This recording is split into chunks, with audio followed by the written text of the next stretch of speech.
আমাদের শিক্ষকদের পুলিশ দ্বারা পিটাইছে। হাইকোর্টের মাজার গেটের সামনে কিন্তু পুলিশের যে অবস্থান সেটি কিন্তু সংখ্যা অনেক পরিমাণে বৃদ্ধি করা হয়েছে।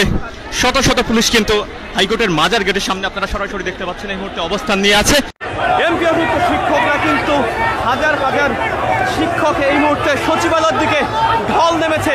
যেমনটি আপনারা এই কার্যালয়ের সামনে থেকে দেখতে পাচ্ছেন যে 20% স্লোগানে মুখরিত করে সচিবালয়ের ঠিক সামনের রাস্তাতে কিন্তু এই মুহূর্তে অবস্থান করছে।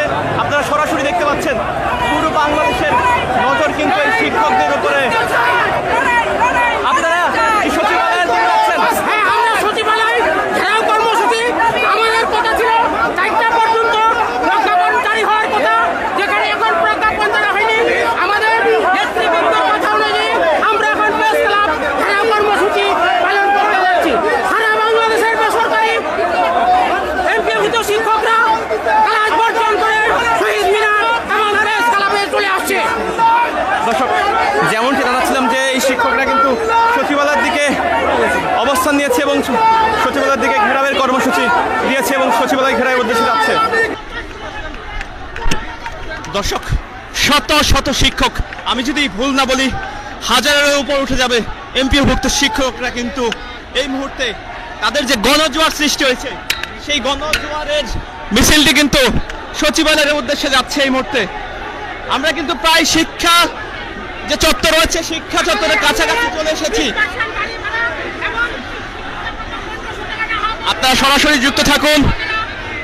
আমরা হাইকোর্টের যে মাজারে যে গেটটি রয়েছে সেই গেটটির সামনে রয়েছে। আপনাদের কি দাবি?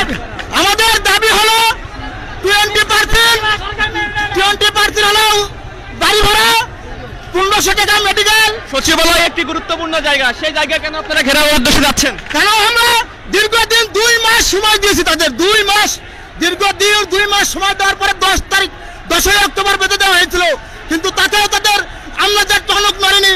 তারা আজ পর্যন্ত আমাদের রাস্তায় নামাবে থেকে এবং আমাদের শিক্ষকদের পুলিশ দ্বারা পিটাইছে, যা খুব লজ্জাজনক একটা বৈষম্য রাস্তার জন্য। এই জন্য আমাদের পূর্ব ঘোষিত আন্দোলন ছেড়ে 12ই অক্টোবর থেকে আমরা প্রেস ক্লাবে আন্দোলন করব, কিন্তু পুলিশের বাধার মুখে আমরা শহীদ মিনারে অবস্থান নিচ্ছি। এবং তার পরিপ্রেক্ষিতেও যেটা দেওয়ার কথা হয়েছিল যে 20% বাড়ি ভাড়া শিক্ষা, আমরা বুঝতে পেরেছি। দর্শক, যেমনটি আপনাদের জানাচ্ছিলাম যে 20% স্লোগানে কিন্তু মুখরিত হয়ে উঠেছে এই হাইকোর্টের মাজার গেট এলাকা। আমরা তাদের সাথে কথা বলে জানতে পেরেছি যে আর কিছুক্ষণের মধ্যেই তারা কিন্তু সচিবালয়ের কাছাকাছি চলে এসেছেন এবং সচিবালয়ের ভিতরে প্রবেশ করে। কোথেকে এসেছেন আপনি? আমরা আসছি, আমাদের 3টা দাবি ছিল। আমাদের দাবি হচ্ছে আমাদের চিকিৎসা ভাতা 1500 টাকা এবং বাড়ি ভাড়া 20% হারে আমাদের দেওয়ার কথা ছিল। এটা সরকারের একটা আশা ছিল। আমরা দাবি করছিলাম 45%, কিন্তু সরকার আমাদের বারবার শুধুমাত্র আশ্বাস দিয়ে যাচ্ছে।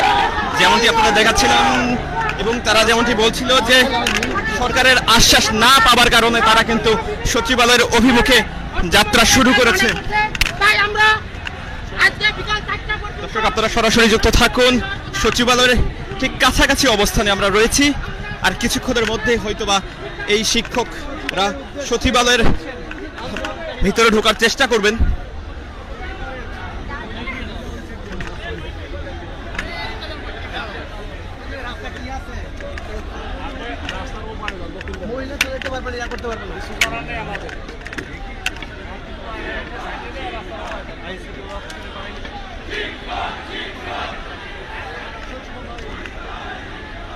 দর্শক, যেমনটি আপনাদের দেখাচ্ছিলাম যে হাইকোর্টের মাজার গেটের সামনে কিন্তু পুলিশের যে অবস্থান সেটি কিন্তু সংখ্যা অনেক পরিমাণে বৃদ্ধি করা হয়েছে।